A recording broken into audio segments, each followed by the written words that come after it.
Right now, outrage across the region after the House of Representatives fails to vote on aid for victims of Superstorm Sandy. Lawmakers on the left and right, including Governor Chris Christie, make an impassioned plea for action. And later, we'll show you the 11th hour fiscal cliff deal, how it was made, and how you at home will be impacted. Good evening, Happy New Year, and welcome to RFL. I'm Andrew Whitman, in tonight for Richard French. Our thanks for joining us on this Wednesday evening, January 2nd at 6 p.m. You know, for most of the nation, the big story tonight is the fiscal cliff deal. Late last night, the House finally came around and okayed a compromise deal that, at least in theory, protects the nation from the fiscal cliff. It's a big story, but it's not our top story tonight. We begin with what was happening in Congress just after the cliff deal passed. This was what CNN looked like last night, moments after the vote on the cliff. Most people were watching the left side of the screen, the fiscal cliff debate, but look over to the right. That's Long Island Republican Peter King yelling and pounding his fists on the podium in Congress, and he was far from the only member of Congress in our region up in arms last night. What prompted that anger? Relief for victims of Hurricane Sandy, or should I say, no relief. House Speaker John Boehner pulling the plug on a vote for a $60 billion aid package for our region. And this after House leaders had reportedly made a deal with local lawmakers that a vote on Sandy aid would happen right after the fiscal cliff was done. Aid that would benefit homeowners, business owners, state and local governments, help pay transportation costs and flood insurance claims, and more. Now the process has to start over with a brand new Congress, and that is a delay that could take days or weeks. And that prompted almost every local member of Congress to take to the floor of the Capitol last night, hopping mad. This is a dire crisis. People are hurting. And isn't this a fitting way for this do-nothing Congress to end? By doing nothing to help the plight of millions of people who are suffering in all of our districts. This is an absolute disgrace. I truly feel betrayed this evening. I left this floor with an understanding that this bill was going to be brought to the floor. Everybody played by the rules, except tonight, when the rug was pulled out from under us. Absolutely inexcusable, absolutely indefensible. We have a moral obligation to hold this vote. They voted for a Democrat for president. Now, I would like to think, and Mr. King and Mr. Lobiondo and Mr. Smith and Governor Christie would like to think that this is not a partisan matter. But I have to wonder. It is our obligation, not as Democrats, not as Republicans, but as Americans, to make sure that we come to the aid of Americans.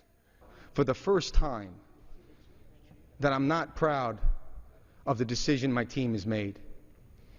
It was the wrong decision, and I'm going to be respectful and ask that the Speaker reconsider his decision.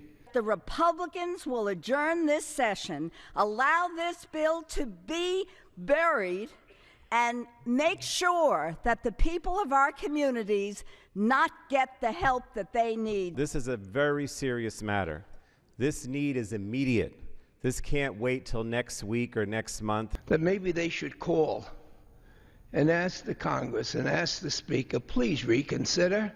But to ignore it, to ignore the plight of millions of American citizens, unprecedented, disgusting, unworthy of the leadership of this House. This unconscionable, inexplicable refusal to let us vote on disaster relief. Mr. Speaker, please reconsider and bring this bill to the floor before we leave this Congress.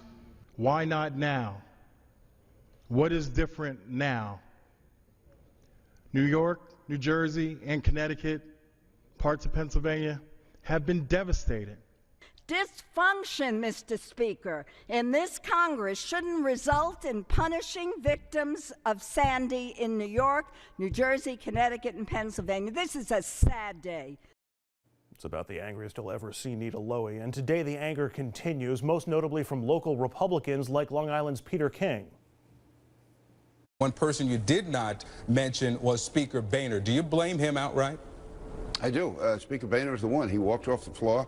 He refused to tell us why. He refused to give us any indication or warning whatsoever. But listen, the bottom line is here, the Republican Speaker walked off the floor without allowing a vote. And I'm just saying, These people have no problem finding New York. These Republicans, when they're trying to raise money, they raise millions of dollars in New York City and New Jersey. They send Governor Christie around the country raising millions of dollars for them. I'm saying anyone from New York and New Jersey who contributes 1 penny to the Republican Congressional Campaign Committee should have their head examined. I would not give 1 penny to these people based on what they did to us last night. The people in my party, they wonder why they're becoming a minority party. They're writing off New York, they're writing off New Jersey. Well, they've written me off, and they're going to have a hard time getting my vote. I can tell you that. But turning your back on people who are starving and freezing is not a Republican value. Kingston softening his tone in other interviews. Also today, anger from Republican New Jersey Governor Chris Christie, who told reporters he personally made calls asking lawmakers to support the Sandy aid bill.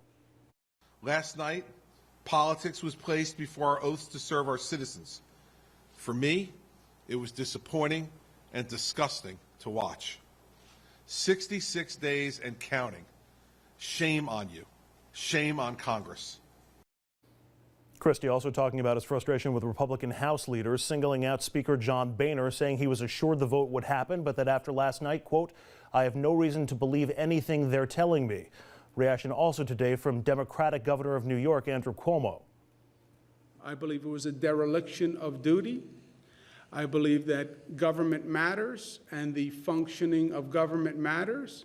And to leave New York and New Jersey and thousands of people in this holiday season on their own and abandoned was wrong and disgraceful. Criticism of the House pouring in from all directions today. President Obama urging the House to, quote, "bring this important request to a vote today."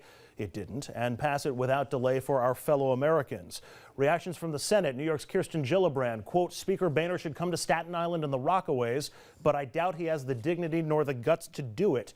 New Jersey Senator Frank Lautenberg calling the no vote disgraceful and not the American way.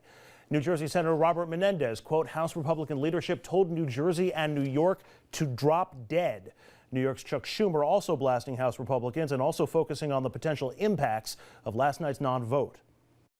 We need money for our transit system. The MTA has taken out a $5 billion loan. That's got to be repaid or fares will go through the roof. We need money for LIPA and Con Ed, not only to rebuild in a way that a storm won't affect them, but also to make sure that electric rates don't go through the roof. If we don't get the reimbursement for what the local and state governments have laid out, taxes will go way up. So this affects everybody.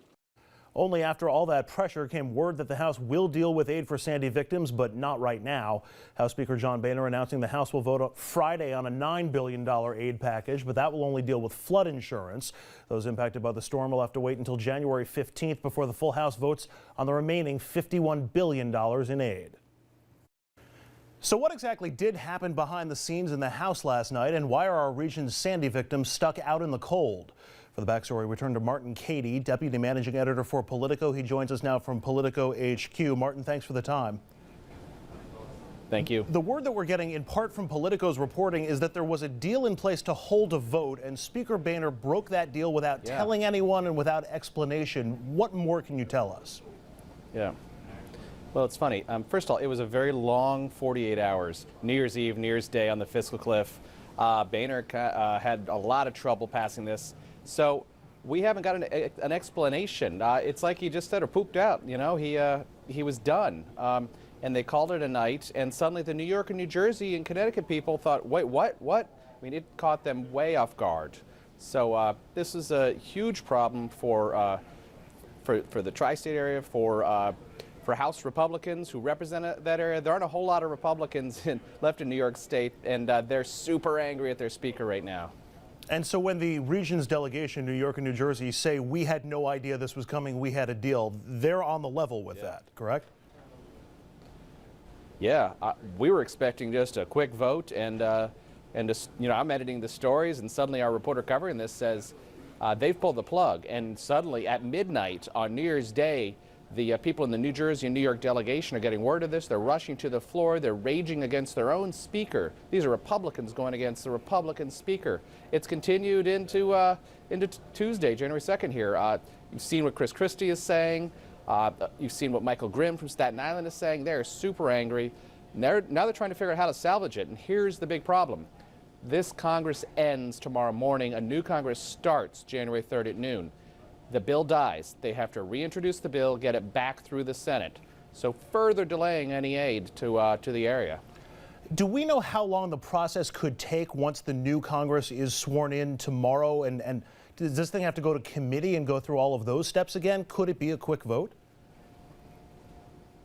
They could make a quick vote. They can bypass some of the usual processes. The old-fashioned let's take it through the committee thing doesn't work anymore. But another Senate vote with there's 12, 14 new senators.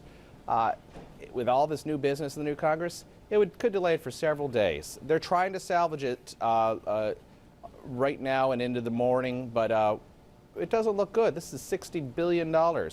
There's another political problem here, though. This isn't just someone screwed someone on a bill. Conservative Republicans don't like this bill. Conservative activists think it's filled with pork. It's filled with unnecessary things for infrastructure and transit in New York and New Jersey, even though a lot of it is for storm damage. But this stuff's been blended together in this bill.